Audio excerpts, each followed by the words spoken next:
Chapitre 9. Ben Ross ne savait pas trop où il allait avec la vague. Ce qui avait débuté comme une simple expérience en cours d'histoire était devenu une mode qui s'était répandue hors de sa classe.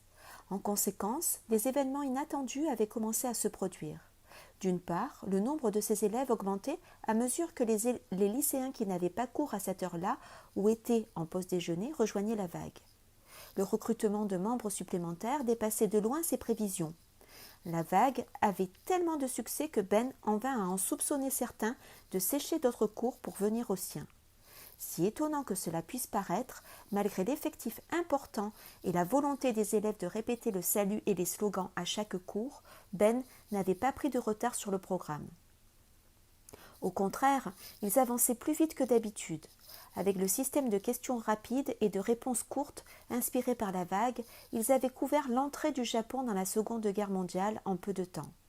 Ben nota une nette amélioration dans la préparation aux cours et la participation en classe, mais il remarqua également qu'en lisant les chapitres désignés, ses élèves réfléchissaient moins. Ils pouvaient recracher sans problème les réponses comme s'ils les avaient apprises par cœur, mais il n'y avait aucune analyse, aucun questionnement de leur part. Il ne pouvait guère le leur reprocher, puisqu'il leur avait inculqué lui-même les principes de la vague. Ce n'était qu'un développement imprévu de plus de l'expérience. Ces élèves comprenaient sans doute qu'ils nuiraient à la vague s'ils négligeaient leurs devoirs.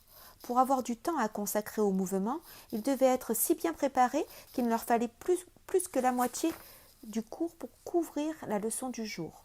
Mais Ben ne savait pas s'il devait vraiment s'en réjouir.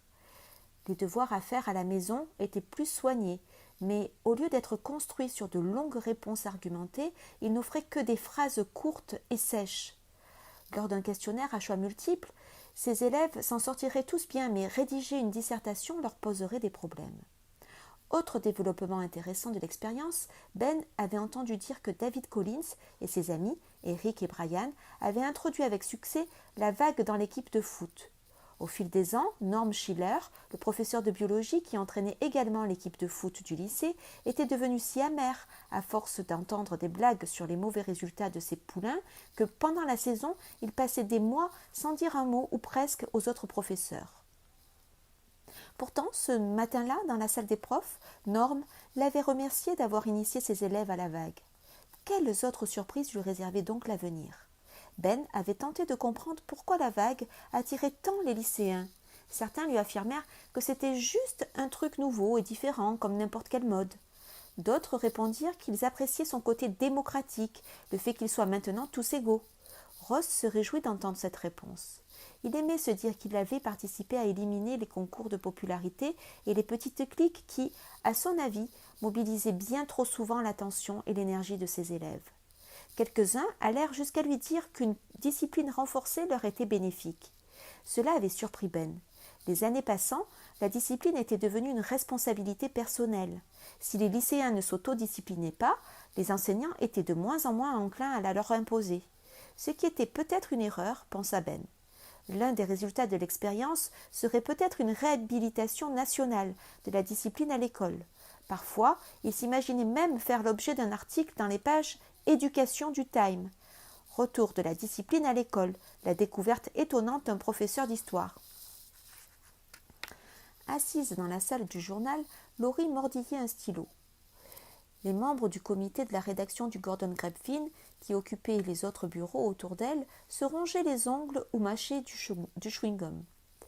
Alex Cooper avait ses écouteurs sur les oreilles et hochait la tête au rythme de la musique. Une autre avait gardé ses rollers aux pieds. Voilà à quoi ressemblait la réunion hebdomadaire du Grapevine. « Bon, lança Laurie, c'est toujours la même chose.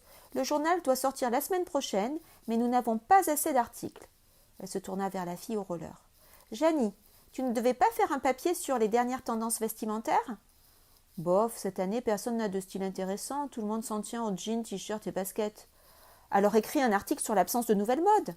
lâcha Laurie avant de regarder vers Alex, qui hochait toujours la tête en rythme. « Alex !»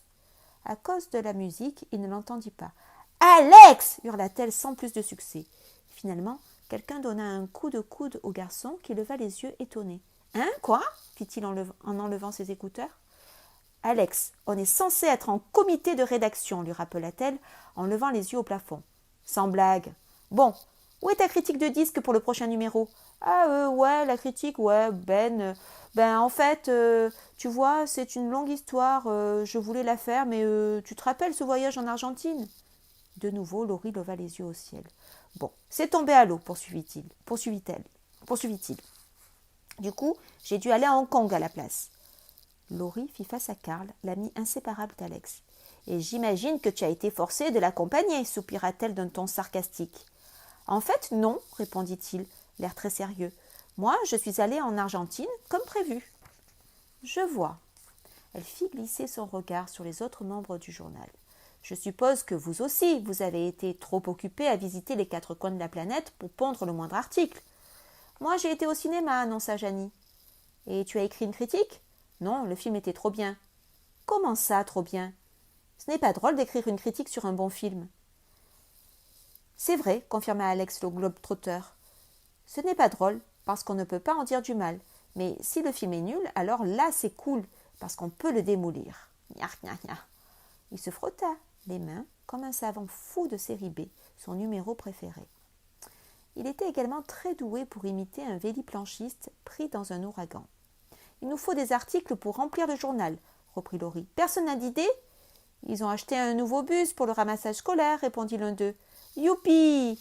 J'ai entendu dire que, à la rentrée prochaine, M. Gabondi prenait une année sabbatique. Peut-être qu'il ne reviendra jamais.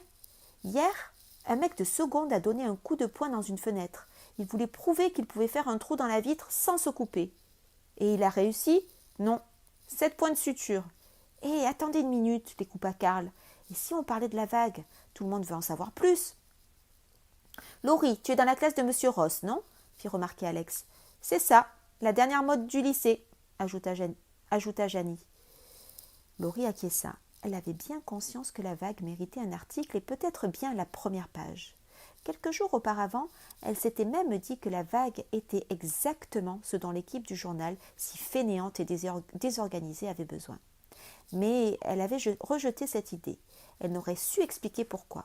Juste à cause de cette impression bizarre qu'elle commençait à ressentir, l'impression qu'il fallait peut-être se méfier de la vague. Jusque-là, elle avait vu le mouvement changer les choses pour le mieux dans le cours de M. Ross, et David pensait que l'équipe de foot s'améliorerait grâce à lui. Néanmoins, elle restait prudente.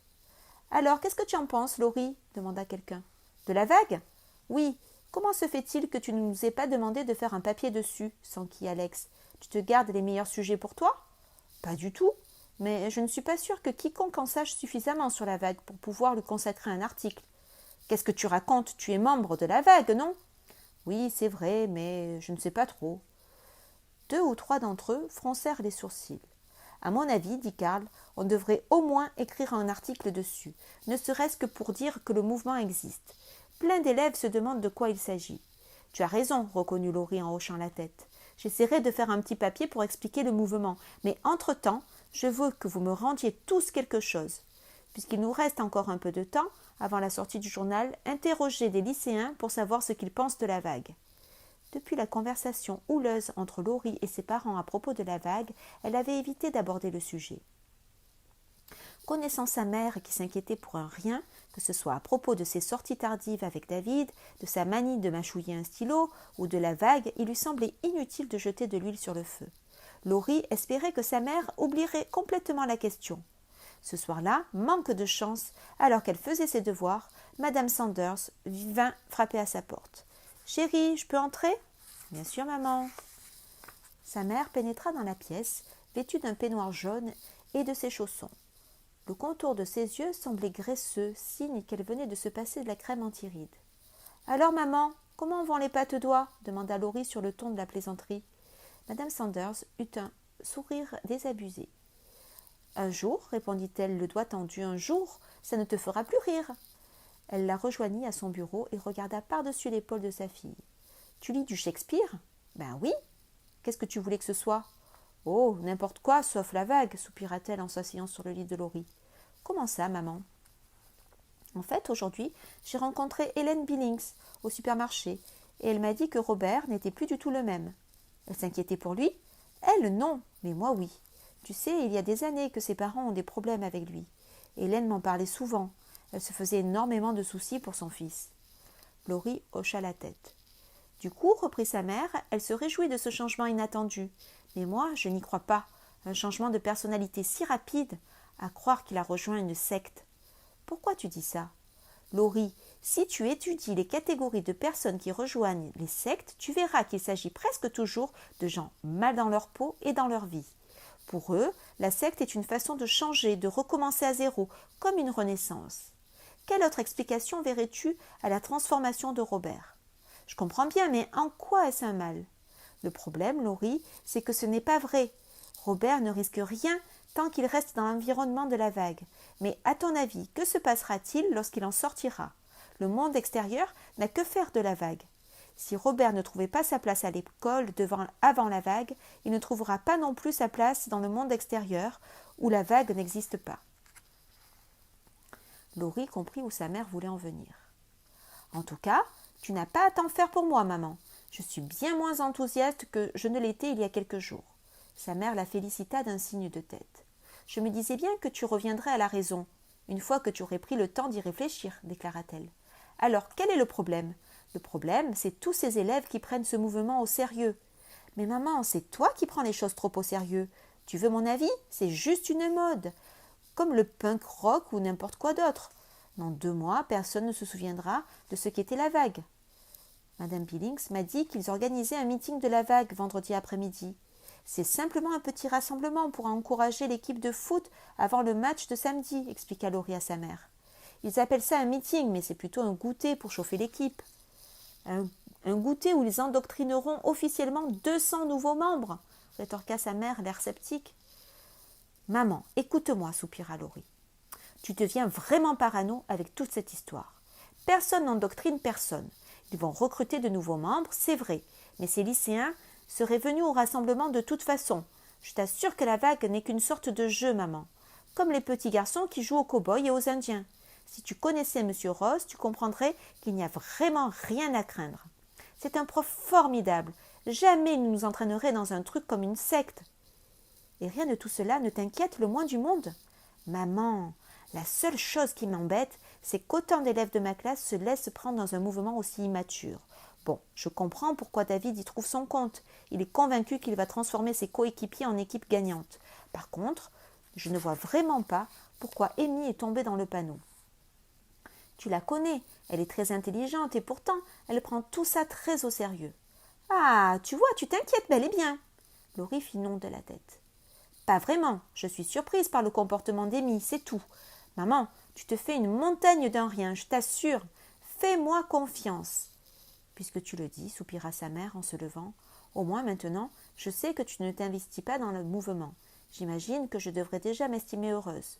Mais je t'en prie, ma chérie, sois vigilante. Sur ces mots, elle se pencha pour embrasser sa fille sur le front et sortit. Laurie resta assise à son bureau quelques minutes, mais ne se replongea pas dans ses devoirs. Au lieu de cela, elle mâchouilla son stylo bic en réfléchissant aux inquiétudes de sa mère. Ses craintes étaient vraiment hors de proportion, pas vrai? La vague n'était qu'une mode passagère, non?